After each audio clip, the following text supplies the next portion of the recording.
Sports fans, നമ്മൾ ഇന്ന് പരിചയപ്പെടാൻ പോകുന്നത് ഒരു ഇൻട്രസ്റ്റിംഗ് ആയിട്ടുള്ള വ്യക്തിയാണ്. ആരാണെന്നറിയണ്ടേ? ലോകകപ്പ് ഫുട്ബോളിൽ പങ്കെടുത്ത ആദ്യ മലയാളി വനിത. നോ, ലോകകപ്പ് ഫുട്ബോളിൽ പങ്കെടുത്ത ആദ്യ മലയാളി താരം എസ് ലളിത. വരൂ നമുക്ക് പരിചയപ്പെടാം. Hello ma'am. Hello, how are you? Fine. മാമിന്റെ ഫുട്ബോൾ ജീവിതത്തിലോട്ടുള്ള ഒരു യാത്ര അതൊന്ന് പറയാമോ? ഞാൻ ജനിച്ചതും വളർന്നതും മുട്ടത്തറ എന്ന് പറയുന്ന ഒരു പ്രദേശത്താണ്. അതായത് തിരുവനന്തപുരത്ത് വളരെ നിയർ ആയിട്ടുള്ള, അതായത് കോർപ്പറേഷൻ്റെ തന്നെ കീഴിൽ വരുന്ന ഒരു സ്ഥലമാണ് ഈ മുട്ടത്തറ എന്ന് പറയുന്ന പ്രദേശം. നമുക്ക് വളരെ ദാരിദ്ര്യപ്പെട്ട് ഒരു കുടുംബമായിരുന്നു. ഇപ്പം ആ ഏരിയ വളരെയധികം ഡെവലപ്പ് ചെയ്തിട്ടുണ്ട്. ആ ഒരു ദാരിദ്ര്യ കുടുംബത്തിൽ നിന്നാണ് എനിക്ക് വന്നതെന്ന് എനിക്ക് വളരെ സന്തോഷപൂർവ്വം പറയാൻ പറ്റും. കാരണം എൻ്റെ അച്ഛനും അമ്മയ്ക്കും 8 മക്കളായിരുന്നു. ആ മക്കളിൽ 6ാമത്തെ ഒരാളായിരുന്നു ഞാൻ. ആ ഒരു ജീവിത യാത്ര എന്ന് പറയുന്നത് എനിക്കിപ്പം വളരെ അഭിമാനത്തോടു കൂടി പറയാൻ സാധിക്കും. കാര്യം എന്ന് വെച്ചാൽ വളരെ പരിമിതികളും വളരെ റെസ്ട്രിക്ഷൻ, സ്ത്രീകൾ പുറത്തിറങ്ങാൻ പാടില്ല എന്ന് പറയുന്ന ഒരു കാലഘട്ടത്ത് എൻ്റെ വീടിനടുത്തുള്ളൊരു ചേച്ചി വലിയതുറ ഗ്രൗണ്ടിൽ കളിക്കാനായിട്ട് ഫുട്ബോൾ കളിക്കാൻ പോകും. ആ ചേച്ചിയുടെ കൂടെ, ഉഷ ചേച്ചിയുടെ കൂടെ കൂട്ടിന് പോകുന്നതാണ്. അങ്ങനെ പോകുന്ന അവസരത്തിൽ ആ വെളിയിൽ ചെന്ന് ആൺകുട്ടികൾ ബോൾ തട്ടുന്നതിനെ എടുത്ത് അകത്തോട്ട് അടിച്ചു കൊടുക്കുമ്പോൾ പലരും ആണുങ്ങളൊക്കെ എന്നിട്ട് പറയും, ഈ കൊച്ചിനെന്താ അതിനകത്ത് ഇറങ്ങിക്കൂടെ എന്ന് ചോദിക്കുമ്പോഴും ഞാൻ പറയും, അല്ല എൻ്റെ വീട്ടിൽ എന്നെ വഴക്ക് പറയും. ഒരു ദിവസം എന്നോട് അവിടെ തന്നെയുള്ള ഒരു അനിയച്ചന് രഞ്ജിത്ത് എന്നാണ് അദ്ദേഹത്തിൻ്റെ പേര്. അദ്ദേഹം മരിച്ചുപോയി. അദ്ദേഹം എന്നോട് വന്ന് ചോദിച്ചു, മോൾക്ക് എന്താ ഇതിനകത്ത് ഇറങ്ങി കളിച്ചുകൂടി എന്ന് ചോദിക്കുമ്പോൾ ഞാൻ പറഞ്ഞില്ല, എൻ്റെ വീട്ടിൽ വഴക്ക് പറയുമെന്ന്. ഇദ്ദേഹം എന്നോട് തന്നെ പറയാതെ അദ്ദേഹം എൻ്റെ വീട് അന്വേഷിച്ച് പോയി എൻ്റെ ബ്രദറിനെ കണ്ടുപിടിക്കുന്നു. എൻ്റെ ബ്രദറിനോടൊന്ന് ചോദിച്ചു, അനുവാദമൊക്കെ ചോദിച്ചിട്ടാണ് തോന്നുന്നു. ഒരു ദിവസം ഒരു വൈകുന്നേരം ആയപ്പോൾ എൻ്റെ ബ്രദർ എന്നെ വിളിച്ചിട്ട് ചോദിച്ചു, നീ വലിയതുറ കളിക്കാൻ പോകുമോ? ഞാൻ പറഞ്ഞില്ല, ആ ചേച്ചിയുടെ കൂടെ കൂട്ടിന് പോകുന്നതാണെന്ന് പറഞ്ഞു. ഇല്ല, ബ്രദർ പറഞ്ഞില്ല, മോളെ നീ പോകണം, നീ അവിടെയുള്ള ഒരു സാറ് വന്നത് ഇങ്ങനെ നീ അവിടെ വെളിയിലിരുന്ന് ബോൾ തട്ടുന്നുണ്ട്, തട്ടിക്കൊടുക്കും, പിന്നെ കളിക്കാൻ ഇറങ്ങാൻ പറഞ്ഞപ്പോൾ ഇറങ്ങുന്നില്ല എന്ന് പറഞ്ഞു. അപ്പോൾ എനിക്ക് ആ കിട്ടിയ ഒരു അനുവാദം, ഞാനത് പുലരുവോളം കാത്തിരുന്നു. പിറ്റേ ദിവസം രാവിലെ ഞാൻ ആ ഗ്രൗണ്ടിലെത്തി. ഗ്രൗണ്ടിൽ 3 റൗണ്ട് ഞാൻ ഓടിക്കഴിഞ്ഞിട്ട് ആ ഒരു യാത്ര എനിക്ക് ഇപ്പോഴും അത് ചിന്തിക്കാൻ പോലും കഴിയുന്നില്ല. എന്താ വെച്ചാൽ ഒരു മഴയോ വെയിലോ ഇതൊന്നും എനിക്ക് പ്രശ്നമല്ലാത്ത രീതിയിൽ ഞാൻ ആൺകുട്ടികളോടൊപ്പം തന്നെ, പെൺകുട്ടികളോട് തീരദേശ മേഖലയിൽ ഇഷ്ടംപോലെ പെൺകുട്ടികളോട് പ്രാക്ടീസ് ഉണ്ടെന്ന്. അതിൽ പ്രധാനമായിട്ട് എനിക്ക് ഇപ്പോഴും എടുത്തു പറയാൻ പറ്റുന്നത് അയോണ എന്ന് പറഞ്ഞ ഒരു കുട്ടിയാണ്. ആ കുട്ടിയുടെ ഓരോ കിക്കുകൾ ഇപ്പോഴും എൻ്റെ കണ്ണിൽ തന്നെ നിൽക്കുകയാണ്. എന്തൊരു ആത്മാർത്ഥതയായിരുന്നു. അപ്പോൾ അങ്ങനെയുള്ള ആ കുട്ടികളുടെ കൂടെ ഞാൻ കളിച്ചു വന്നതിന് ശേഷം അന്ന് 78-79 ഫസ്റ്റിൽ ഒരു ജില്ലാ മീറ്റ് നടക്കുന്നത് സെൻറ്റ് മേരീസ് വെട്ടുകാട് സ്കൂളിൽ വെച്ചായിരുന്നു. അന്ന് നമ്മൾ അവിടോട്ട് കളിക്കാനായിട്ട് പോകുന്നു. കേരള ടീമിലേക്ക് അന്ന് ഒരു സെലക്ഷൻ നടക്കുന്നു. മണിപ്പൂർ വെച്ചായിരുന്നു കളി. അന്ന് സെലക്ട് ചെയ്തപ്പോഴും എൻ്റെ SSLCയുടെ സമയമായിരുന്നു. അപ്പോൾ ബ്രദർ പറഞ്ഞു പോകാൻ പറ്റില്ല എന്ന്. അപ്പോൾ അവിടെയുള്ള സാറുമാർ, ഷാജി സുമനായിരുന്നു കോച്ച്, അദ്ദേഹം പറഞ്ഞു ഞങ്ങളെല്ലാം നോക്കിക്കൊള്ളാം എന്നുള്ള രീതിയിൽ പറഞ്ഞു. അവരുടെയൊക്കെ പിന്തുണയോടുകൂടിയാണ് എനിക്ക് ഫസ്റ്റിൽ മണിപ്പൂർ നാഷണൽ കളിക്കാനായിട്ട് പോകാൻ സാധിച്ചത്. മാം ജില്ല കളിച്ചു, സ്റ്റേറ്റ് കളിച്ചു, നാഷണൽ കളിച്ചു. അപ്പോൾ ഒരു ഇന്റർനാഷണലിലൊക്കെ എത്തുമ്പോൾ മാമിൻ്റെ ഒരു അനുഭവം ഷെയർ ചെയ്യാമോ? തീർച്ചയായിട്ടും. 1978-79 എനിക്ക് അവിടുന്ന് ക്യാമ്പിലേക്ക് സെലക്ഷൻ കിട്ടുന്നു. ക്യാമ്പെന്ന് പറഞ്ഞു കഴിഞ്ഞാൽ 2nd ഇൻവിറ്റേഷണൽ വേൾഡ് വനിതാ ഫുട്ബോൾ ടൂർണമെൻറ്റ് നടന്നത് തൈവാനിൽ വെച്ചായിരുന്നു. ആ ക്യാമ്പിലേക്ക് നമ്മുടെ കേരളത്തിൽ നിന്നും 4 പേരെ സെലക്ട് ചെയ്തത് അയോണ, ട്രീസ റൊസാരിയോ, പ്രീജി, ലളിത. അതിൽ നിന്നും സെലക്റ്റായ ഒരാൾ അവശേഷിച്ച് ഞാൻ മാത്രമാണ്. അതായത് ഫസ്റ്റിൽ അതിൻ്റെ ഒരു 2 ആഴ്ച ലക്നൗവിൽ വെച്ചായിരുന്നു ക്യാമ്പ് നടന്നത്. അത് കഴിഞ്ഞതിന് ശേഷം 1 മാസം നമുക്ക് പട്യാല വെച്ചായിരുന്നു ക്യാമ്പ് നടന്നുകൊണ്ടിരുന്നത്. ആ ക്യാമ്പിൽ ഓരോരുത്തരും ഓരോ ആഴ്ച കഴിയും തോറും ആൾക്കാരിങ്ങനെ റെഡ്യൂസ് ചെയ്ത് തന്നു. അപ്പോൾ നമുക്ക് എനിക്ക് ഈ സെലക്ഷൻ കിട്ടുമെന്നോ അതൊന്നും അറിയില്ല. ലാസ്റ്റിൽ അയോണയും ഞാനും മാത്രം ഉണ്ടായിരുന്നു. ഒരു 1.5 ആഴ്ചയൊക്കെ ഉണ്ടായിരുന്ന സമയത്ത് അയോണയും പോയി, സെലക്ഷൻ കിട്ടിയില്ല. അങ്ങനെ പോയി കഴിഞ്ഞപ്പോൾ പിന്നെ ഞാൻ ഒറ്റയ്ക്കായപ്പോൾ എനിക്ക് ഭയങ്കര എന്താ വെച്ചാൽ ക്യാമ്പിനകത്ത് നമുക്ക് ഭാഷയുടെ വിഷയമുണ്ട്. ഭാഷ നമുക്ക് തങ്ങളിലുള്ള ഇൻട്രാക്ഷൻ എന്ന് പറഞ്ഞു കഴിഞ്ഞാൽ ഹിന്ദിയാണ് എല്ലാവരും. എന്താ ഏറ്റവും കൂടുതൽ ഇതുള്ളതെന്ന് പറഞ്ഞു കഴിഞ്ഞാൽ പ്ലെയേഴ്സ് ഉള്ളത് ബംഗാൾ ടീമിൻ്റെ കുട്ടികളാണ്. അപ്പോൾ അവരെല്ലാം ശരിക്കും ഹിന്ദിയാണ് സംസാരിക്കുന്നതും ഒക്കെ. പിന്നെ ഗ്രാജുവലി അവരെടുത്ത് സംസാരിച്ച് പിന്നെ നമുക്ക് ഇടപെടാൻ വേണ്ടിയുള്ള ആ ഒരു രീതിയിൽ വന്നു. എങ്കിലും ഒറ്റപ്പെട്ടു പോയതിന് ഇത് തീരെ ചെറുതാണ്. ഞാനൊരു 20 വയസ്സൊക്കെ എനിക്ക് ഉള്ളൂ. ആ സമയത്ത് എനിക്ക് ഉള്ള ആ ഒരു പ്രയാസം എന്ന് പറഞ്ഞു കഴിഞ്ഞാൽ നിങ്ങൾക്ക് ഊഹിക്കാവുന്നതേ ഉള്ളൂ. ഒന്നാമത്തെ ഭാഷയുടെ വിഷയം, ഇങ്ങനെയൊക്കെ വന്ന് ഇത് ഒറ്റപ്പെട്ട് ലാസ്റ്റ് അയോണിയും കൂടെ പോയി കഴിഞ്ഞതിന് ശേഷം ഞാൻ ഒറ്റയ്ക്കായപ്പോൾ അത് പഞ്ചാബിൽ പട്യാലയിലാണ്. അവിടുത്തെ ഗ്രൗണ്ട് എന്നൊക്കെ പറഞ്ഞു കഴിഞ്ഞാൽ നമ്മൾ ശരിക്കും ഹാർഡ് വർക്ക് ചെയ്താലേ നമുക്ക്, അതായത് ഗ്രൗണ്ടിൽ ഇറങ്ങിക്കഴിഞ്ഞാൽ നമ്മൾ ഹാർഡ് വർക്ക് ആയിപ്പോവും. എന്നുവെച്ചാൽ പുരുഷന്മാരെ വെല്ലുന്ന രീതിയിലായിരുന്നു അന്ന് വനിതകൾ കളിച്ചിരുന്നു എന്നുള്ളത് എനിക്ക് ഇപ്പോഴും ആത്മാർത്ഥമായിട്ട് പറയാൻ പറ്റും. എന്ന് വെച്ചാൽ അന്നത്തെ ആ ക്യാമ്പിൽ ഉണ്ടായിരുന്ന സമയത്ത് MD വത്സമ്മ, PT ഉഷയ്ക്ക് കാലിന് എന്തോ ഇഞ്ചുറി ആയിട്ട് വരാൻ പറ്റിയില്ല. പക്ഷേ പ്രമുഖ നമ്മുടെ ഇവിടെയുള്ള ആൾക്കാരെയൊക്കെ ആ മെസ്സിൽ വെച്ച് കാണുമായിരുന്നു. അപ്പോൾ എനിക്ക് അങ്ങനെ മലയാളം സംസാരിക്കാനായിട്ട് ഉള്ള ഒരു അവസരം കിട്ടിയിട്ടുണ്ട്. അല്ലാതെ മലയാളം സംസാരിക്കാനേ പറ്റില്ല. അപ്പോൾ പട്യാല എന്ന് പറഞ്ഞാൽ വിവിധ കായിക ഇനങ്ങളിലുള്ള ആൾക്കാർ ട്രെയിനിങ് എടുക്കുന്ന ഒരു സ്ഥലമാണ് പട്യാല എന്ന് പറയുന്നത്, പട്യാല ക്യാമ്പ് എന്ന് പറയുന്നത്. അവിടെയൊക്കെ സെലക്ഷൻ കിട്ടുക എന്നുണ്ടെങ്കിൽ ഇപ്പോൾ എനിക്കതിൽ വളരെ സന്തോഷം തോന്നുന്നു. അന്ന് നമുക്കതിൻ്റെ കാര്യം അറിയില്ലല്ലോ. ഇതെല്ലാം കഴിഞ്ഞതിന് ശേഷം ടീം സെലക്റ്റായി കഴിഞ്ഞിട്ട് ടീമിനെ നേരെ ഡൽഹിയിലോട്ട് നമ്മുടെ ടീമിനെ കൊണ്ടുപോവുകയാണ്. ഈ കൊണ്ടുപോകുന്ന സമയത്ത് നേരെ നമ്മൾ എയർപോർട്ടിൽ പോകുന്നതിന് തൊട്ട് മുന്നിൽ ശ്രീമതി ഇന്ദിരാഗാന്ധിയുടെ വസതിയിൽ അവരെ കാണുവാനുള്ള ഒരു അവസരം നമുക്ക് ലഭിക്കുകയുണ്ടായി. നമ്മുടെ ടീമിലെ സഫ്തർ സെയ്ദി, നമ്മുടെ മാനേജർ, അദ്ദേഹമായിരുന്നു ഈ വനിതാ ഫുട്ബോളിനെ ഇത്രയും അധികം ഡെവലപ്പ് ചെയ്ത് കൊണ്ടുവരികയും ഇൻ്റർനാഷണൽ ലെവലിൽ ഒക്കെ പാർട്ടിസിപ്പേഷന് തയ്യാറാക്കി എടുത്തത് അദ്ദേഹത്തിൻ്റെ ഒരു നേതൃത്വത്തിലുള്ള ഒരു ടീമായിരുന്നു. ഞങ്ങളുടെ ടീം മാനേജർ എന്ന് പറയുന്നത് RK ബാനർജിയുടെ ഭാര്യ ആരതി ബാനർജി ആയിരുന്നു. അവരായിരുന്നു നമ്മുടെ ലേഡി മാനേജർ. അപ്പോൾ നമ്മളെല്ലാവരും കൂടെ ചേർന്ന് നമ്മുടെ ടീം ഇന്ദിരാഗാന്ധിയുടെ വസതിയിൽ കയറുന്നു. അവരുടെ കരങ്ങളിൽ സ്പർശിക്കുവാനുള്ള ഒരു അവസരവും നമ്മളെ ആശീർവദിക്കുന്ന ഒരു സന്ദർഭവും ഉണ്ടായിട്ടുണ്ടായിരുന്നു. ഇതെല്ലാം കഴിഞ്ഞു ഞങ്ങൾ അവിടെ നിന്ന് ഇറങ്ങി എയർപോർട്ടിൽ പോയി. എയർപോർട്ടിൽ നിന്ന് ഫ്ലൈറ്റിൽ കയറി കഴിഞ്ഞതിന് ശേഷമുള്ള ആ ഒരു രംഗമെന്ന് പറഞ്ഞാൽ എനിക്ക് കരച്ചിൽ നിർത്താൻ പറ്റുന്നില്ല. എന്ന് വെച്ചാൽ നിരന്തരം ഞാനങ്ങ് കരയുന്നതിന് സന്തോഷം കൊണ്ടുള്ള കരച്ചിൽ. കാരണം എനിക്കിങ്ങനെ ഒരു ഫ്ലൈറ്റിൽ ഇങ്ങനെ കയറാൻ പറ്റുമോ? ആകാശത്തിലൂടെ ഫ്ലൈറ്റ് പോകുന്നത് മാത്രമേ. എന്ന് വെച്ചാൽ ഞാൻ താമസിക്കുന്ന ആ പ്രദേശത്തിൻ്റെ ആ മുട്ടത്തറ ഭാഗത്തു നിന്നാണ് ഈ ഫ്ലൈറ്റ് കംപ്ലീറ്റ് ലാൻഡിങ് പൊസിഷനിൽ പൊയ്ക്കൊണ്ടിരിക്കുന്നത്. എൻ്റെ വീടിൻ്റെ തൊട്ട് മുകളിൽ കൂടെയാണ് പോകുന്നത്.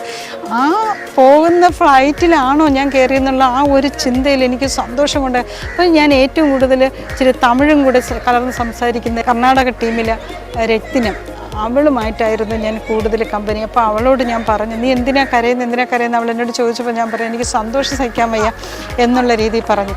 എന്നിട്ട് ഞാൻ തിരിച്ചു നോക്കിയപ്പോൾ പുറകിൽ ഒരു ശ്രീനിവാസൻ സാറ് ആരും ഇങ്ങനെ പറയുന്നുണ്ട്. അവരിരുന്നുകൊണ്ട് അവരൊരു കബഡി ടീമായിരുന്നു. കബഡി ടീം എന്ന് പറയുന്നത് അന്ന് അവർ ഹോങ്കോങ്ങിലോ ചൈനയിലോ എവിടെ എന്തോ കളിക്കാൻ പോകും നമ്മുടെ ഫ്ലൈറ്റിനകത്തുണ്ടായിരുന്നു. അപ്പോൾ ഇങ്ങനെ ഇവർ ടീമായിട്ടിരുന്ന് മലയാളം സംസാരിക്കുന്നത് കണ്ടപ്പോൾ ഞാൻ ഇങ്ങനെ പുറകിലോട്ട് തിരിഞ്ഞിട്ട് ചോദിച്ചു, സാറ് മലയാളിയാണല്ലേ, സാറിൻ്റെ പേരെന്താ? അപ്പം ശ്രീനിവാസൻ. പിന്നീടാണ് ഞാൻ അറിയുന്നത് അദ്ദേഹം നമ്മുടെ PT ഉഷയുടെ ഭർത്താവ്, പിന്നീട് PT ഉഷയെ കല്യാണം കഴിച്ചത് അദ്ദേഹമായിരുന്നു. അതെനിക്ക് വളരെ ഓർമ്മയായിട്ട് ഇപ്പോഴും. പക്ഷേ അദ്ദേഹത്തിന് ഓർമ്മയുണ്ടോ എന്നുള്ള കാര്യം എനിക്കറിയില്ല. കാരണം ഇത്ര ഒരു പ്രമുഖ വ്യക്തിയുടെ ഭർത്താവിനെ ആയിരുന്നു ഞാൻ സംസാരിച്ച. അപ്പോഴും കല്യാണമൊന്നും കഴിഞ്ഞിട്ടില്ല. പിന്നീട് വർഷങ്ങൾ കഴിഞ്ഞതിന് ശേഷം PT ഉഷയെ കല്യാണം കഴിച്ചത് അദ്ദേഹമായിരുന്നു എന്നുള്ളത് എനിക്കൊരു ഓർമ്മ വരുന്നു. അത് കഴിഞ്ഞിട്ട് ഞാൻ ഗ്രൗണ്ടിൽ പോയി. നമ്മൾ അന്നത്തെ കളി ഞങ്ങൾക്ക് 3 ടീമുകളുമായിട്ടായിരുന്നു അന്നത്തെ ആ വേൾഡ് കപ്പിൽ കളിച്ചത്. ആ കളിച്ചതിൽ ഹൈറ്റി, ജർമ്മനി, ഫിലിപ്പീൻസ്. ഞങ്ങളുടെ ആ ചാർട്ടും ആ സുവനിയറും കാര്യങ്ങളും എല്ലാം ഇപ്പോഴും എൻ്റെ കൈവശം ഇരിക്കുകയാണ്. ജർമ്മനിയുമായിട്ട് നമ്മളൊരു കളി കളിച്ചു. ആ കളിക്ക് നമ്മൾ 1-1 ഡ്രോ ആകുന്നു. ഈ 1-1 ഡ്രോ ആകുന്ന സമയത്ത് ഞാൻ കൊടുത്ത ഒരു ക്രോസ് ഞാൻ അസിസ്റ്റ് ചെയ്തതാണെന്ന് എനിക്ക് ഇപ്പോഴും വളരെ സന്തോഷം. ഇപ്പോഴും എൻ്റെ കണ്ണിൽ ആ ഒരു ഗോൾ ഇരിക്കുകയാണ്. ക്രോസ് അതിമനോഹരമായിട്ട് ബൈസിക്കിൾ കിക്കിലൂടെ നമ്മുടെ ശാന്തി മലിക്, അർജുന അവാർഡി. അന്ന് ഇതെല്ലാം കളിച്ച് ചെന്നപ്പോഴാണ് ബംഗാൾ ടീമിൻ്റെ അവർ കൊടുത്തിരുന്നത് 84-85 അർജുന അവാർഡാണ് അവർക്ക് കൊടുത്തത്. അന്നത്തെ ആ കുട്ടി അടിച്ച ഗോൾ ഇപ്പോഴും എൻ്റെ കണ്ണിൽ നിന്ന് മായാതെ നിൽക്കുകയാണ്. ഞാൻ ഈ കളിയും കഴിഞ്ഞ് പുറത്ത് ഗ്രൗണ്ടിൻ്റെ വെളിയിൽ ചെന്നിരിക്കുന്ന സമയത്ത് ശരിക്കും തളർന്ന അവശയായിരിക്കുന്ന സമയത്ത് കുറച്ച് പേര് ലളിതയാരെന്ന് ചോദിച്ചുകൊണ്ട് വരികയാണ്. അപ്പം ഞാൻ പെട്ടെന്ന് അതിൻ്റെ ഇടയിൽ നിന്നും ചാടി അങ്ങ് എണീച്ച് ഞാനാന്നും പറഞ്ഞിട്ട് എനിക്ക് ഭയങ്കര സന്തോഷം. കാര്യം എന്ന് വെച്ചാൽ 2 മാസത്തിന് ശേഷം മലയാളം കേൾക്കുന്നു, മലയാളം സംസാരിക്കാനുള്ള ഒരു അവസരം വന്നപ്പോൾ വളരെ സന്തോഷത്തോടു കൂടി ഇങ്ങനെ എണീച്ചെന്ന് പറഞ്ഞാൽ ഞങ്ങൾക്കെല്ലാം വളരെ അഭിമാനം തോന്നുന്നു. കാരണം നമ്മുടെ കേരളത്തിൽ നിന്ന് ഒരാളിങ്ങനെ ഒരു വേൾഡ് കപ്പ് പോലുള്ള മത്സരത്തിൽ പങ്കെടുക്കാനായിട്ട് വന്നു, അതും ഞങ്ങൾ ഈ ജോലിക്കൊക്കെ വന്ന് നിൽക്കുന്ന ഈ സ്ഥലത്ത് വന്ന് മോള് വന്നിങ്ങനെ പങ്കെടുത്തപ്പോൾ വളരെ സന്തോഷമുണ്ട്. എന്തായാലും എന്നെ എല്ലാവരും ഷേഖിൻ്റെ കുറേ പേരുണ്ടായിരുന്നു. മലയാളി അസോസിയേഷൻ്റെ ആൾക്കാരായിരുന്നു അവർ വന്നിട്ട് എന്നോട് ഒരു വാക്ക് ചോദിച്ചു, മോക്ക് ഞങ്ങൾ എന്താ തരേണ്ടത്, ഞങ്ങൾക്ക് എന്തെങ്കിലും മോക്ക് തരണം എന്ന് പറഞ്ഞു. അപ്പോൾ എനിക്ക് വളരെ അതിശയിച്ചു ഞാൻ കേട്ട് നിന്നുപോയി. കാരണം എന്ന് പറഞ്ഞാൽ അന്നത്തെ ബൂട്ടെന്ന് പറഞ്ഞു കഴിഞ്ഞാൽ ഇപ്പോഴും നിങ്ങൾക്കത് പറയുമ്പോൾ വളരെ അതിശയത്തോടെയായിരിക്കും കേൾക്കുന്നത്. എന്ന് വെച്ചാൽ ഇപ്പോഴും ഫൈബർ ടൈപ്പിലുള്ള ബൂട്ടാണ്. അതായത് അന്നത്തെ കാലത്ത് ബൂട്ടെന്ന് പറഞ്ഞാൽ മുള്ളാണി ഘടിപ്പിച്ചിട്ട് കോർക്ക് പോലെയുള്ളത് ചെറിയ ചെറിയ കോർക്കുകൾ ഇങ്ങനെ മുറിച്ചെടുത്തിട്ട് അതിനെ അടുക്കി വെച്ചിട്ട് അതിൽ മുള്ളാണി ഘടിപ്പിച്ചിട്ട് നിറച്ച് കയറ്റിയിട്ട് അത് തേഞ്ഞ് വരുമ്പോഴത്തേക്ക് വീണ്ടും അതിനെ കൊണ്ടുപോയി നന്നാക്കി എടുത്ത് ആണ് നമ്മൾ ഉപയോഗിച്ചുകൊണ്ടിരുന്നത്. അപ്പോൾ അങ്ങനെയുള്ളൊരു ബൂട്ടായിരുന്നു ഞാനും ഒരു പുതിയ ടൈപ്പിൽ ഫ്രഷായിട്ട് അങ്ങനെയൊക്കെ റെഡിയാക്കിയാണ് അന്ന് ബോൾ കളിക്കാനായിട്ട് ആ ബൂട്ട് കൊണ്ടുപോകുന്നത്. അപ്പം ഇവരെന്നോടിത് ചോദിച്ച സമയത്ത് കളിക്കാൻ ഇറങ്ങുമ്പോൾ നമ്മൾ ഈ ഫോറിൻ കൺട്രീസിൽ നിന്ന് കളിക്കുന്ന ആൾക്കാർ അവരുടെ കാലുകളിൽ നോക്കുമ്പോൾ ബൂട്ടുകളെന്ന് പറഞ്ഞാൽ എത്ര മനോഹരമായിട്ടുള്ള പ്യൂമയുടെയും ആഡിഡാസിൻ്റെയും ബൂട്ടുകളൊക്കെയാണ് അവരിട്ട് കളിക്കുന്നത്. അപ്പോൾ ഇത് കണ്ടപ്പോൾ ഞാൻ ഇങ്ങനെ പറഞ്ഞു, അവരൊക്കെ ഇട്ട് കളിക്കുന്ന ബൂട്ട് കാണുമ്പോൾ ഭയങ്കര സന്തോഷമൊക്കെ തോന്നാറുണ്ട്. നമുക്കൊന്നും അങ്ങനെയുള്ള ബൂട്ടല്ല. ഒരു ശരി മോളെന്ന് പറഞ്ഞു. ശരിക്കും പറഞ്ഞാൽ അന്ന് രാത്രി PK ബാനർജിയുടെ ഭാര്യ, നമ്മുടെ ലേഡി മാനേജർ ബംഗാൾ ടീമിൻ്റെ, അവർ വന്നിട്ട് ലളിതയെ മലയാളി അസോസിയേഷൻകാർ വന്ന് നിൽക്കുകയാണ്, കാണാനായിട്ട് വന്നിരിക്കുകയാണ് എന്ന് പറഞ്ഞു. ഞാൻ നോക്കിയപ്പോൾ അവരൊരു കിറ്റുമായിട്ടാണ് വന്നിരിക്കുന്നത്. വന്നിട്ട് ഫസ്റ്റിലെടുത്ത് തരുന്നത് ആ ബൂട്ട്, പ്യൂമയുടെ ബൂട്ട്. സത്യം പറഞ്ഞാൽ ഞാൻ ഞെട്ടിപ്പോയി. ആ ബൂട്ട് തന്ന് അത് കഴിഞ്ഞിട്ട് കുറച്ച് ഡ്രസ്സ്, അത് കഴിഞ്ഞിട്ട് എനിക്കൊരു അന്ന് ചെറിയൊരു എന്താ പറയുക ടേപ്പ് റെക്കോർഡർ ഉണ്ടല്ലോ കയ്യിൽ പിടിച്ചുകൊണ്ട് പോകുന്നത്, ആ ടേപ്പ് റെക്കോർഡർ. ഇത് ഇത്രയും സാധനങ്ങൾ ഞാനിത് കണ്ട് ഞെട്ടിപ്പോയി. കാരണം എന്താ വെച്ചാൽ ഞാനിവിടെ നിന്ന് പോകുന്ന സമയത്ത് എൻ്റെ വീട്ടിൽ 2 മാസവും വീടുമായിട്ട് ഒരു കോണ്ടാക്ട്സും ഇല്ല. നമ്മൾ ലെറ്ററിലൂടെയാണ് എഴുതിയിരിക്കുന്നത് എനിക്ക് ഇങ്ങനെ സെലക്ഷൻ കിട്ടിയെന്നുള്ള കാര്യമൊക്കെ. അങ്ങനെ ആ സെലക്ഷൻ കിട്ടിയെന്ന് പറഞ്ഞപ്പോൾ എൻ്റെ ബ്രദർ ഇമ്മീഡിയറ്റ് ആയിട്ട് എനിക്ക് ഒരു ഡ്രസ്സ് അന്ന് ഇട്ടുകൊണ്ട് പോകാനായിട്ട് ഒരു പോളിസ്റ്റർ ഷർട്ടും ഒരു ലോങ് മിഡിയും ഒക്കെ തയ്പ്പിച്ച് അന്ന് എനിക്ക് പാഴ്സൽ അയച്ചു. അത് എന്തൊക്കെയോ ചെയ്താണ് എനിക്ക് അയച്ചത്. പക്ഷേ എനിക്ക് ഭാഗ്യത്തിന് അത് കൈ കിട്ടി. ഞാനത് ഇട്ടുകൊണ്ട് തന്നെയാണ് പോയത്. വളരെ സന്തോഷത്തോടു കൂടി. എന്ന് വെച്ചാൽ പുതിയ ഡ്രസ്സിൽ പോകാൻ പറ്റി. അന്ന് ഡ്രസ്സുകൾക്ക് പോലും നമുക്ക് ബുദ്ധിമുട്ടുണ്ടായിരുന്നു. പിന്നെ ഞാൻ അതും കഴിഞ്ഞ് നാട്ടിൽ വരുമ്പോഴും എനിക്കുണ്ടായ അനുഭവം എന്ന് പറഞ്ഞാൽ വളരെ വളരെ അഭിമാനത്തോടു കൂടി എനിക്കിപ്പോഴും പറയാൻ പറ്റും. അന്ന് ട്രാൻസ്പോർട്ട് മിനിസ്റ്റർ ആയിരുന്നത് KK ബാലകൃഷ്ണൻ സാറായിരുന്നു. സാറിൻ്റെ കെയർ ഓഫിൽ തന്നെയാണ് എന്നെ KSRTCയിൽ 82-83 എനിക്ക് ജോലി തരുന്നു. അതാണ് എൻ്റെ ഏറ്റവും എനിക്കൊരു ജോലിയൊന്നും കിട്ടുമെന്നുള്ള ഒരു പ്രതീക്ഷയിലല്ല ഞാൻ ഇതിനകത്ത് കടന്നു വന്നിട്ടുള്ളത്. അതോടൊപ്പം തന്നെ 80-81 5th ഏഷ്യൻ കപ്പ് ഹോങ്കോങ്ങിൽ നടത്തപ്പെട്ടു. ആ സമയത്തും ഇന്ത്യൻ ടീമിലേക്ക് സെലക്ഷൻ കിട്ടിയ, കേരളത്തിൽ നിന്നും സെലക്ഷൻ കിട്ടിയ ഒരു വ്യക്തി ഞാൻ തന്നെയായിരുന്നു. അതും എനിക്ക് എടുത്തു പറയേണ്ടതായിട്ടുണ്ട്. ഇത് കഴിഞ്ഞിട്ട് ഞങ്ങൾ തായ്ലൻഡിലെ ഒരു പ്രദർശന മത്സരം, അതായത് ഈ വേൾഡ് കപ്പ് നടന്നുകൊണ്ടിരിക്കുമ്പോൾ തന്നെ നമുക്ക് ജർമ്മനിയുമായിട്ട് വീണ്ടും ഒരു മത്സരം തായ്ലൻഡിൽ വെച്ച് കളിച്ചു. ഇതൊന്നും ആർക്കും അറിയില്ല. ഈ ചരിത്രങ്ങളൊന്ന് ചികയാൻ പോലും ആരും തയ്യാറാവുന്നില്ലല്ലോ എന്ന്. ഇതിൽ നിന്നും ഒന്നും കിട്ടാനല്ല, ഒന്നും നേടാനല്ല. പക്ഷേ വരും തലമുറ ഇതറിയണം. കുട്ടികൾക്ക് ഇതൊരു പ്രചോദനമാകണം. ഇത്ര മാത്രമേ എനിക്ക് പറയാനുള്ളൂ. എനിക്ക് ആഗ്രഹിക്കുന്നതും ഞാൻ അത് തന്നെയാണ്. ആവേശമായിട്ടാണ് മാം ഫുട്ബോളിലേക്ക് വരുന്നത്. അപ്പോൾ ആ ഫുട്ബോൾ മാമിൻ്റെ ജീവിതത്തിൽ നേടുന്ന നേട്ടങ്ങളൊന്ന് പറയാമോ? ഞാൻ നേടിയ നേട്ടം തന്നെ ഞാൻ നേരത്തെ പറഞ്ഞു കഴിഞ്ഞു. 1982 എനിക്ക് ജോലി കിട്ടുന്നത്. അതായത് ഞാൻ വേൾഡ് കപ്പ്, ഏഷ്യ കപ്പ്, തായ്ലൻഡിൽ ഒരു പ്രദർശന മത്സരം, ഇതെല്ലാം കഴിഞ്ഞ് ഞാൻ വന്നപ്പോഴേ എനിക്ക് കിട്ടിയത് 82-ൽ KSRTCയിലേക്കാണ് എനിക്ക് ഒരു LDC ആയിട്ടുള്ള ജോലി ലഭിക്കുന്നതും. അത് കഴിഞ്ഞതിന് ശേഷം ഞാൻ വീണ്ടും കളിച്ചുകൊണ്ട് തന്നെയാണ് ഇരുന്നത്. പല മാച്ചസും, ഫെഡറേഷൻ കപ്പ്, നാഷണൽ, ഇതെല്ലാം കളിക്കുമായിരുന്നു. അപ്പോൾ നമ്മുടെ ചന്ദ്രശേഖരനാഥ് സ്റ്റേഡിയത്ത് 84-85 അവിടെ ഒരു 9th നാഷണൽ നടന്ന സമയത്ത് പല സ്റ്റേറ്റുകളും ഉണ്ടായിരുന്നു. അത് നമുക്ക് ഒരിക്കലും ബംഗാളിനെയോ കർണാടകയൊക്കെ പൊട്ടിക്കാൻ പറ്റാത്ത ഒരു സ്റ്റേജാണ്. പക്ഷേ നമുക്ക് കോച്ചിങ് അത്ര നല്ല രീതിയിൽ തന്നെയാണ് ഇവിടെ കോച്ചിങ് കിട്ടിയത്. അതായത് ഇപ്പോഴും കിട്ടുന്ന ആ രീതിയിലല്ല, അപ്പോഴത്തെ രീതിയിലുള്ള കോച്ചിങ് എന്ന് പറഞ്ഞാൽ എൻ്റെ ഡിഫറൻ്റ് ആണ്. അപ്പോൾ അന്നത്തെ ആ കോച്ചിങ്ങിൽ കൂടെ കിട്ടിയ ആ ഒരു പരിജ്ഞാനം വെച്ചിട്ട് അന്നത്തെ കുട്ടികൾ വൺ ഓഫ് ദ ബെസ്റ്റ് ടീമായിരുന്നു അന്ന് കേരള ടീം എന്ന് പറയുന്നത്. ആ ടീം ഫസ്റ്റിൽ ഞാനൊരു പേപ്പർ കട്ടിങ് കാണിച്ചിരുന്നു. അതിലൊരു രസകരമായിട്ടുള്ള ഒരു ക്യാപ്ഷൻ ഉണ്ടായിരുന്നു, ഇനി ഗോൾ അടിക്കല്ലേ ചേച്ചി എന്ന് പറഞ്ഞിട്ട്. ബീഹാറിനെതിരെ നമ്മൾ 13 ഗോളുകൾ കൊടുത്തു. അപ്പോഴും ഞാനിങ്ങനെ ഒരു ബോളും കൊണ്ട് ഗോൾ അടിക്കുന്നതിൻ്റെ അടുത്ത് ചെന്നപ്പോൾ ഒരു പത്രം എഴുതിയിരുന്നതാണ്, ഇനി ഗോൾ അടിക്കല്ലേ ചേച്ചി എന്ന് പറഞ്ഞാൽ. ആ ഫോട്ടോ അടക്കമുണ്ട്. അതൊരു സൈഡ്. ഇത് കഴിഞ്ഞിട്ട് എനിക്കതിൽ പ്രധാനമായിട്ട് എടുത്തു പറയേണ്ട കാര്യം എന്ന് പറഞ്ഞാൽ സെമിയിൽ കർണാടകയ്ക്കെതിരെ 5 ഗോളുകൾ അടിക്കുകയാണ്. ഹാട്രിക് അടക്കം 4 ഗോളുകൾ അടിച്ചത് ഞാനാണ്. അതിൽ ഒരു ഗോളെന്ന് പറയുന്നത് ഇപ്പോഴും എൻ്റെ കണ്ണിൽ നിന്നും പോകാതെ നിൽക്കുന്ന എന്ന് വെച്ചാൽ പുരുഷന്മാരെ അടിക്കുന്ന രീതിയിൽ തന്നെ ഒരാളിനെ കട്ട് ചെയ്ത് ഞാൻ കോർണറിൻ്റെ അവിടെ പോയിട്ട് ആ കോർണർ ഫ്ലാഗ് അതിൻ്റെ അവിടെ നിന്ന് ക്രോസ് ചെയ്യുന്നത് ആ താരാ രാമചന്ദ്രൻ എന്ന് പറയുന്ന ഒരു ഗോൾ കീപ്പറുടെ തലയ്ക്ക് മേലിൽ കൂടെ ആ ക്രോസിലോട്ട് ആ ഗോൾ കയറുന്നത് ഇപ്പോഴും എൻ്റെ കണ്ണിൽ നിന്ന് അത് മായുന്നില്ല. അത് കഴിഞ്ഞതിന് ശേഷം അത് അതേപടി തന്നെ പത്രത്തിൽ എഴുതിയിട്ടുണ്ട്. ആ പത്ര കട്ടിങ്സും എൻ്റെ കയ്യിലിരിക്കുകയാണ്, നിങ്ങൾക്കത് വായിക്കാം. അത് കഴിഞ്ഞതിന് ശേഷം ഉണ്ടായതെന്ന് പറഞ്ഞാൽ ബംഗാൾ ടീമിന് ഒരിക്കലും ഫൈനലിൽ നമുക്ക് പൊട്ടിക്കാനേ സാധിക്കാത്ത ഒരു ടീമാണ് ബംഗാൾ ടീം. ആ ബംഗാൾ ടീമിൽ ഏറ്റവും കൂടുതൽ ഗോളടിച്ച് സ്കോർ ചെയ്ത് നിൽക്കുന്ന ഒരു ലിംഗ ബുക്ക, റെക്കോർഡിൽ കിടക്കുന്ന പേര് ശുക്ലാദത്ത. 84-85 അർജുന അവാർഡ് കിട്ടിയ ശാന്തി മാലിക്, ഇവരൊക്കെ കളിക്കുന്ന ആ ടീമിനെയാണ് നമ്മൾ പൊട്ടിക്കാൻ ശ്രമിക്കുന്നത്. നമ്മൾ അന്ന് 1-1 ഡ്രോ എന്ന് പറഞ്ഞു കഴിഞ്ഞാൽ ആദ്യം ശുക്ലാദത്ത ഒരു ഗോളടിക്കുന്നു, അതിനുശേഷം ഞാനൊരു ഗോളടിക്കുന്നു. ആ എൻ്റെ ഒരു ഗോളിൻ്റെ ഇതിൽ നമ്മൾ ജോയിൻറ്റ് വിന്നേഴ്സായി പ്രഖ്യാപിക്കുന്നു. എന്ന് വെച്ചാൽ കൂടുതൽ സമയം എടുത്തു, നമ്മൾ ഗോളൊന്നും സ്കോർ ചെയ്തില്ല. അപ്പം 2 പേരും 1-1 ഡ്രോയിൽ നിൽക്കുന്നു. അന്ന് നമ്മൾ ആ ഒരു സർട്ടിഫിക്കറ്റിൻ്റെ അടിസ്ഥാനത്തിൽ 6 മാസം അവർക്കും 6 മാസം നമുക്കും ആണ് ട്രോഫി നിശ്ചയിച്ചത്. അപ്പോൾ ഫസ്റ്റിൽ അവർക്ക് തന്നെ കൊണ്ടുപോകേണ്ട ഒരിത് വന്നു. എങ്കിലും അന്നത്തെ പത്ര കട്ടിങ്സും കാര്യങ്ങളും എല്ലാം ഇരിപ്പുണ്ട്. അതിൽ കളിച്ച എല്ലാ കുട്ടികൾക്കും, അതായത് 2 കുട്ടികൾ വിദേശത്ത് പോയി, അവരെ 2 പേരൊഴികെ ബാക്കി എല്ലാ പേർക്കും 84-85 ആ ജോയിൻറ്റ് വിന്നേഴ്സിൻ്റെ സർട്ടിഫിക്കറ്റിൻ്റെ അടിസ്ഥാനത്തിലാണ് വിവിധ ഡിപ്പാർട്ട്മെൻറ്റുകളിൽ ജോലി ലഭിക്കുന്നത്. ഇതാരറിയുന്നു? വനിതാ ഫുട്ബോളാണ്. 1991 ഫിഫ വനിതാ ഫുട്ബോൾ അംഗീകരിക്കപ്പെടുന്നത്.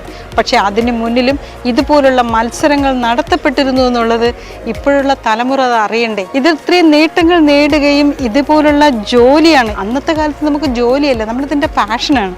ഫുട്ബോൾ എന്ന് പറഞ്ഞാൽ അത്രയധികം മനസ്സിനകത്ത് കൊണ്ട് നടക്കുന്ന, അത്രയും ഹാർഡ് വർക്ക് ചെയ്ത് നമ്മൾ നേട്ടങ്ങൾ കൊയ്തെടുക്കാനാണ് നമ്മൾ ശ്രമിക്കുന്നത്. ഇപ്പോഴുള്ള കുട്ടികളും പാരൻസും ഒക്കെ ചിന്തിക്കുന്നത് ഒരു ജോലിയാണ്. പക്ഷെ അത് വേണം. ശരിക്കും പറഞ്ഞു കഴിഞ്ഞാൽ ഒരു കുട്ടികൾ ഇതിനകത്ത് ധാരാളം കടന്നു വരണമെന്നുണ്ടെങ്കിലും ഈ ഫുട്ബോളിനെ നമ്മൾ അത്രയും രീതിയിൽ മുന്നോട്ട് കൊണ്ടുപോകാനായിട്ട് ശ്രമിക്കണമെന്ന് തന്നെയാണ് എൻ്റെ ഒരു അപേക്ഷയാണ്. പക്ഷേ എന്തു പറഞ്ഞാൽ ഇപ്പം നമ്മളെ വിളിച്ച് ഒരു സ്ഥലത്തും ഹൈലൈറ്റ് ചെയ്ത് അല്ലെങ്കിൽ നമുക്ക് ഇനിയൊരു അച്ചീവ്മെൻറ്റ്സ് നേടാനില്ല. പക്ഷേ ഞാൻ റിട്ടയർ ചെയ്തതിന് ശേഷം ഞാൻ ഇപ്പോൾ ഈ ഗ്രൗണ്ടിലോട്ട് ഇറങ്ങി വന്നത് എനിക്കെന്തെങ്കിലും ഞാൻ എന്ത് നേടിയോ അതിൻ്റെ ഒരു അല്പം എനിക്ക് തിരിച്ചു കൊടുത്തിട്ട് പോകണം. ആ ഒരു കൺസെപ്റ്റ് മാത്രം കൊണ്ടാണ് അത്രയും ഒരു ആവേശത്തോടു കൂടി ഞാൻ ഈ ഗ്രൗണ്ടിനകത്ത് ഇപ്പോഴും ഇത്രയും കുട്ടികൾ ഇതിനകത്ത് കടന്നു വരുന്നതും ഞാൻ ഇപ്പോഴും പറയുന്നത് ഇതിന് സപ്പോർട്ട് ചെയ്യുന്നത് ഇപ്പോൾ സർക്കാർ തലത്തിൽ സർക്കാരൊക്കെ ഒത്തിരി കാര്യങ്ങൾ ചെയ്യുന്നുണ്ട്. അപ്പം നമ്മുടെ കുട്ടികൾ ഇതുപോലുള്ള പ്രദേശത്തിൽ നിന്നും കുട്ടികൾ ധാരാളം ഇതിനകത്ത് കടന്നു വരും. എന്നുവെച്ചാൽ ഇതേപോലുള്ള പ്രദേശത്തുള്ള കുട്ടികൾക്ക് ഇതിനകത്ത് കടന്നു വന്നാൽ ശോഭിക്കാനും പറ്റുള്ളൂ എന്ന് തോന്നുന്നു. കാരണം എന്താ വെച്ചാൽ മറ്റുള്ള സ്ഥലങ്ങളിൽ ഇതേപോലുള്ള ഗ്രൗണ്ടുകൾ ഒന്നും അവൈലബിൾ അല്ല. ഇത് ഫ്രീ ആയിട്ടാണ് നമ്മൾ ചെയ്യുന്നത്. നമ്മൾ ആരെയും 5 പൈസ വാങ്ങിയിട്ടല്ല.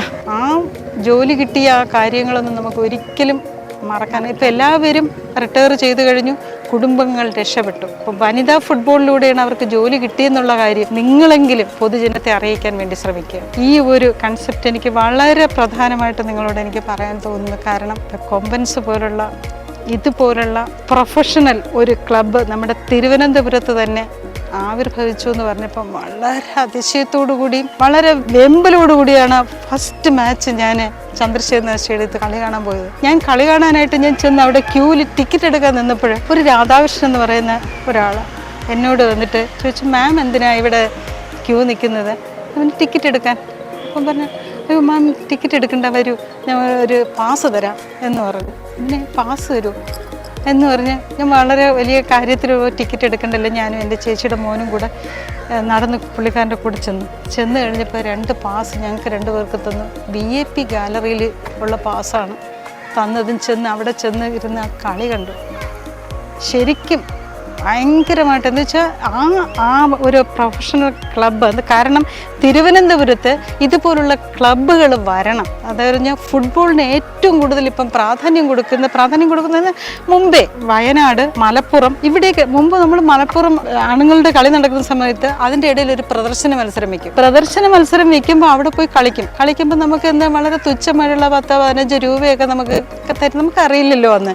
നമുക്ക് ഫുഡ് എന്തെങ്കിലും വാങ്ങി തരുമോ, അല്ലെങ്കിൽ ചിലപ്പോൾ ഫുഡ് കിട്ടാറുമില്ല, അങ്ങനെയൊക്കെ എന്തെങ്കിലുമൊക്കെ തരും.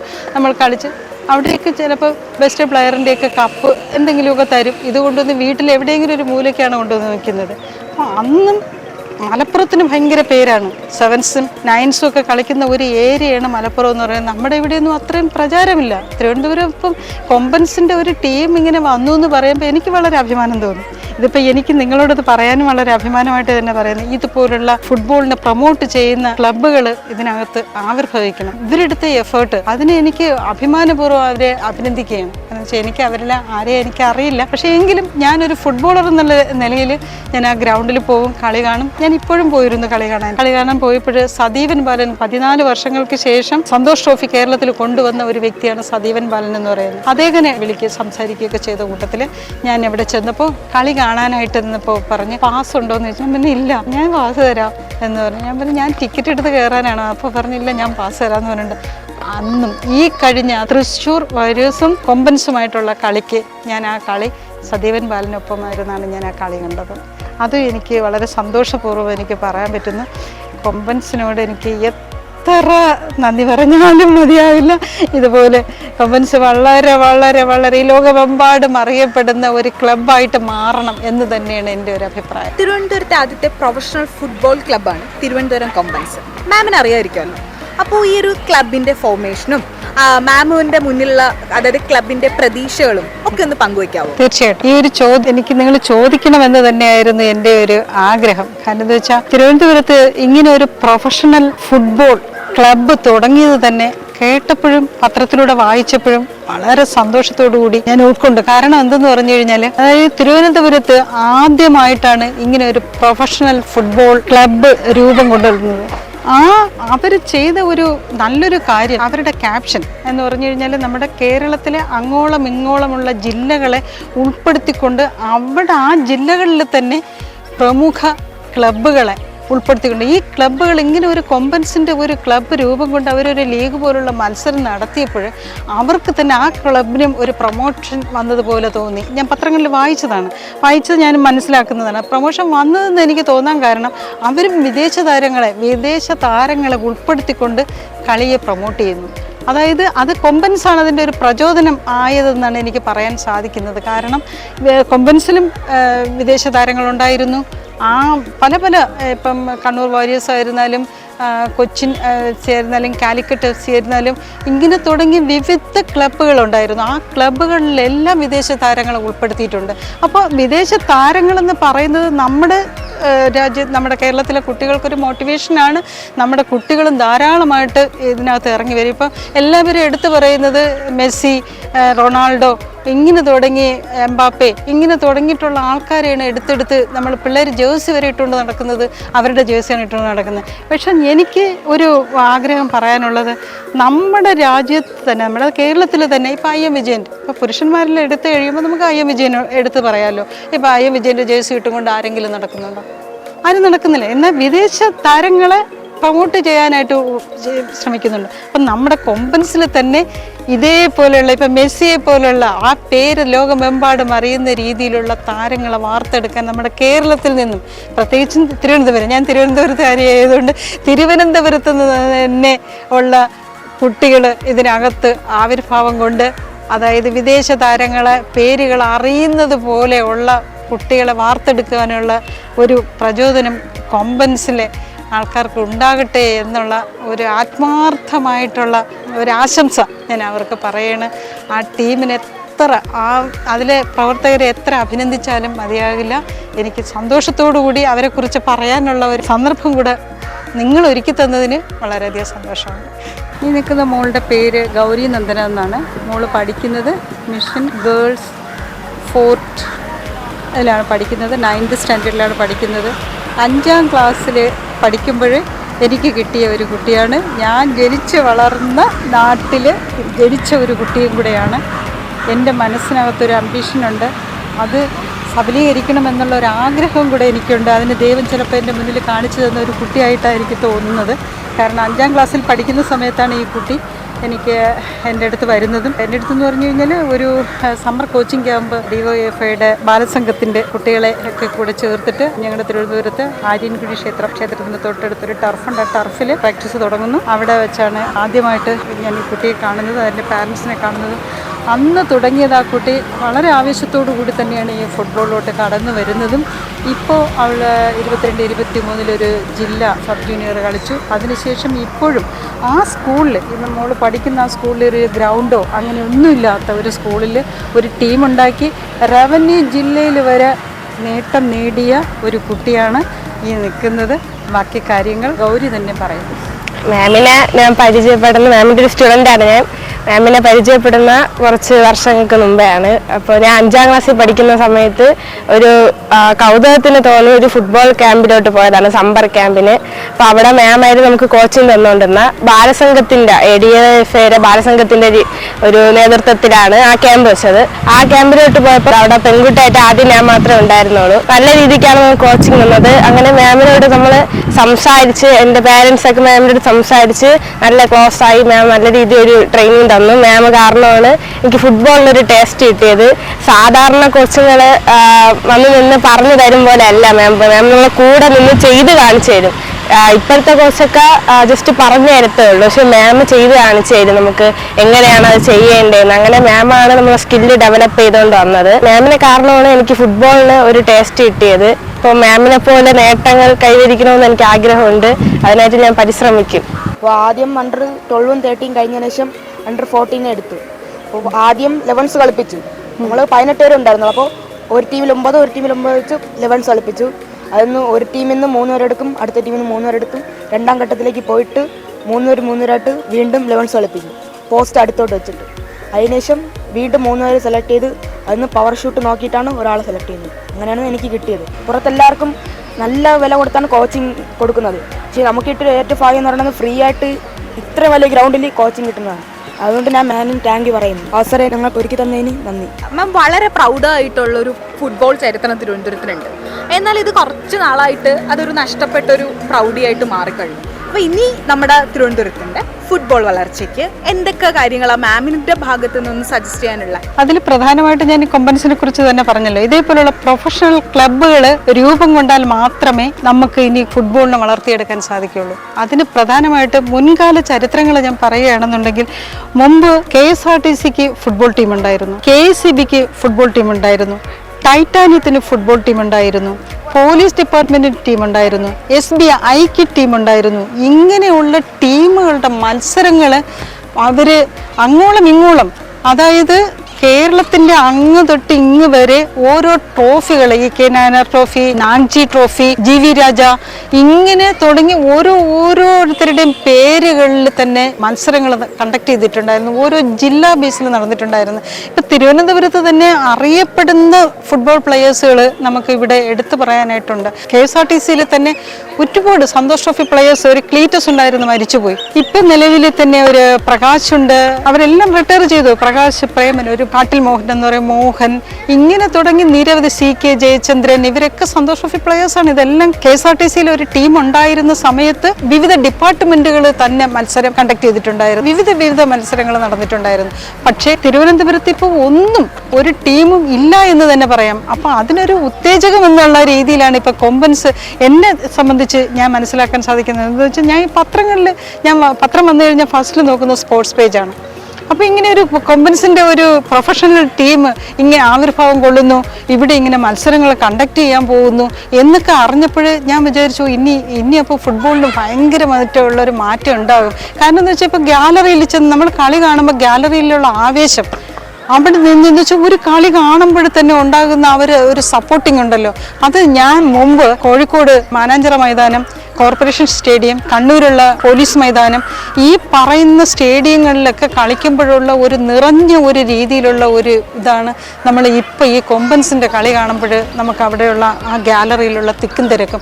അപ്പം അതുപോലുള്ള ആവേശം ഉണ്ടാകുന്നത് അതിലുള്ള ആവേശത്തോടു കൂടിയുള്ള കുട്ടികളാണ് അവിടെ വന്നിരിക്കുന്നത് കൂടുതൽ. ആ കുട്ടികൾക്ക് കളിക്കാനുള്ള ഒരു അവസരം നമ്മുടെ തിരുവനന്തപുരത്ത് ഉണ്ടാക്കി കൊടുക്കുകയെന്ന് വെച്ചാൽ ഗ്രൗണ്ടിൻ്റെ അവൈലബിലിറ്റി വളരെ ശോചനീയമെന്ന് തന്നെ പറയാം. ഇപ്പം ഈ നിൽക്കുന്ന ഗ്രൗണ്ട് തന്നെ വളരെ ഇതായിട്ട് കിടന്ന് ഇപ്പോഴത്തെ സർക്കാരാണ് ഇപ്പോൾ ഈ രീതിയിലെങ്കിലും ഈ രീതിയിലാക്കി ഇട്ടേക്കുന്നത്. അപ്പോൾ ഇതിനെ കാത്ത് സംരക്ഷിച്ച് കൊണ്ടുപോകണം. ഇതുപോലുള്ള ഗ്രൗണ്ടുകൾ കണ്ടെത്തി ആ പ്രദേശത്തുള്ള കുട്ടികളെ ഒന്ന് ഡെവലപ്പ് ചെയ്യാനായിട്ട് ഇതിനകത്ത് കുട്ടികളെ കൊണ്ടുവരാനും നമുക്ക് ശരിക്കും പറഞ്ഞു കഴിഞ്ഞാൽ ഇൻഫ്രാസ്ട്രക്ചേഴ്സ് ഒരുപാട് നമ്മൾ മുമ്പ് മാനുവലായിട്ടാണ് ഓരോ കാര്യങ്ങളും നമ്മൾ ചെയ്തുകൊണ്ടിരുന്നത്. ഈ ഇൻഫ്രാസ്ട്രക്ചേഴ്സ് അവൈലബിൾ ആക്കുന്നുണ്ട്. എങ്കിലും അതനുസരിച്ചുള്ള കോച്ചിങ് ഇപ്പം നമ്മളിപ്പോൾ ഫ്രീ ആയിട്ട് വന്ന് ഇതേപോലെ ചെയ്യുന്നു. ഇതേപോലെ നമ്മളെപ്പോലെ രക്ഷപ്പെട്ടിട്ടുള്ള പല ആൾക്കാരും ഉണ്ടാവും, പുരുഷന്മാരിലും ഉണ്ടാവും, സ്ത്രീകളിലും ഉണ്ടാവും. അവരും കൂടി ഇതിനകത്തോട്ട് ഇറങ്ങി വന്നിട്ട് അവർ നേടിയ നേട്ടങ്ങൾ എന്താണെന്നുള്ളത് മറ്റുള്ളവർക്ക് പകർന്നു കൊടുക്കണമെന്ന് എൻ്റെ ഒരു താഴ്മയായിട്ടുള്ളൊരു അപേക്ഷയാണ്. കാരണം എന്ന് പറഞ്ഞു കഴിഞ്ഞാൽ ഞാനിപ്പം വന്ന് നിന്ന് ചെയ്യുന്നത് എനിക്ക് ഒന്നും ഇതിൽ നിന്ന് നേടാനല്ല. ഞാൻ എന്ത് നേടിയോ അത് അല്പം എനിക്ക് തിരിച്ചു കൊടുക്കണം, അത്ര മാത്രമേ ഉള്ളൂ. എന്നെ ആരും അംഗീകരിക്കാനോ ഇനി നമ്മളെ വിളിച്ച ഒരു സ്ഥലത്ത് ആദരിക്കാനോ ഒന്നും ഞാൻ ആഗ്രഹിക്കുന്നില്ല. ഞാൻ പഠിച്ചിറങ്ങിയ സ്കൂളിൽ 4 വർഷമായിട്ട് അവിടെ കുട്ടികൾക്ക് മണക്കാട് ഗേൾസ് ഹൈ സ്കൂളിൽ കുട്ടികൾക്ക് ട്രെയിനിങ് കൊടുക്കുന്നുണ്ട്. ഇവിടെ എനിക്ക് നിങ്ങളോട് പ്രത്യേകിച്ച് എടുത്തു പറയാനായിട്ട് വേറൊരു കാര്യം കൂടെയുണ്ട്. ഈ തിരുവനന്തപുരത്ത് തന്നെ വ്യാപാരി വ്യവസായി ഏകോപന സമിതിയുടെ വിഭാഗമുണ്ട്. ഈഞ്ചക്കൽ ബൈപ്പാസ് മുതൽ വള്ളക്കട വരെയുള്ള അവിടെയുള്ള ആൾക്കാർ, ആ കടയിലുള്ള ആൾക്കാർ സാധാരണ വളരെ ചെറിയ കടകൾ നടത്തുന്ന ആൾക്കാരാണ്. അവരൊരു സംരംഭം തുടങ്ങി എന്തെന്ന് പറഞ്ഞു കഴിഞ്ഞാൽ അവിടെയുള്ള ആ പ്രദേശത്തുള്ള കുട്ടികളെ ക്രോഡീകരിച്ചുകൊണ്ട് ഒരു സമ്മർ കോച്ചിങ് ക്യാമ്പ് കണ്ടക്ട് ചെയ്യുന്നു. 2 വർഷമായിട്ട് ആ കണ്ടക്ട് ചെയ്യുന്ന കുട്ടികൾക്ക് ഞാൻ ചെന്ന് ഫ്രീ ആയിട്ട് പ്രാക്ടീസ് കൊടുക്കുന്നുണ്ട്. അതൊരു വലിയ ഒരു സന്തോഷമായിട്ടാണ് എനിക്ക് തോന്നിയിട്ടുള്ളത്, അവരെടുത്ത എഫേർട്ട്. അതുപോലെ ഈ കൊമ്പൻസ് പോലെ ഉള്ള ഒരു ക്ലബിന് നല്ല നേട്ടങ്ങൾ കൊയ്തെടുക്കാൻ സാധിക്കും. ഇപ്പോൾ ഈ തുടങ്ങി വെച്ചിരിക്കുന്ന ഇത് വളരെ മനോഹരമായിട്ട് മുന്നോട്ട് നീങ്ങട്ടെ എന്ന് എനിക്ക് പറയാനുള്ളൂ.